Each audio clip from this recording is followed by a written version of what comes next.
দেখো তোমাদের অনুসরণী 4.2 এর উদাহরণ 8 এ রয়েছে সরলকরণ।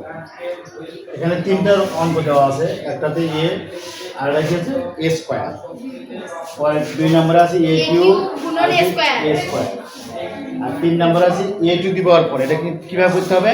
এ to the power 4 into a cube, মানে 2 থাকলে স্কয়ার করতে হবে কি স্কয়ার, আর 3 থাকলে কিউব, আর অন্যটা থাকলে আমরা করব 2 দি পাওয়ার।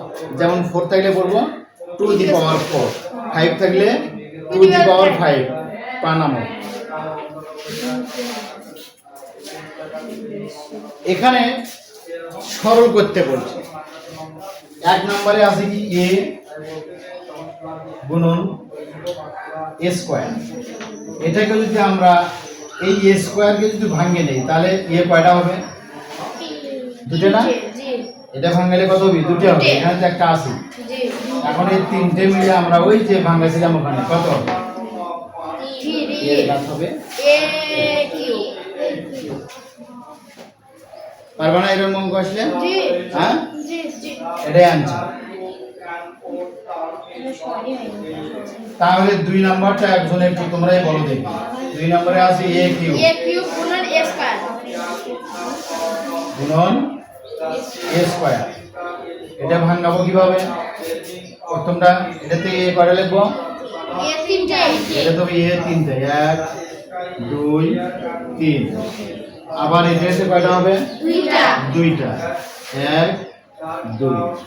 তাহলে এখন আমরা ফলাফল লেখার সময় মোট এ কয়টা হলো? 1 2 3 4 5, পাঁচটা। কোনখানে হবে? A to the power 5। Same এইভাবে তোমরা যদি 4 নাম্বারটা করতে যাও, 3 নাম্বারটা করো, পারবে না? হ্যাঁ, কেউ আসে করে দিবে বোর্ডে 3 number? 3 number A to the power 4 into a cube. এখানে এ কয়টা হবে? 4টে, 1 2 3 4। আবার এখানে এ হবে 3টা। মোট এ হবে 7।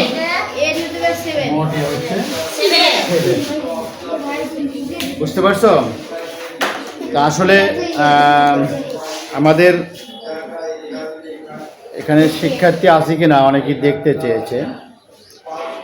তোমরা মুখটা বন্ধ করো মেয়েরা।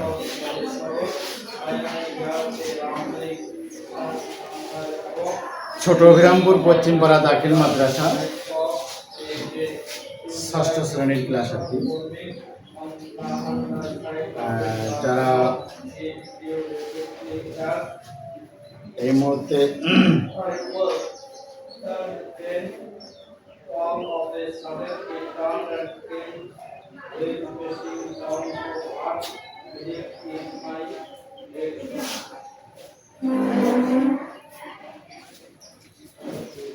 ধন্যবাদ প্রিয় শিক্ষার্থীরা দেখার জন্য।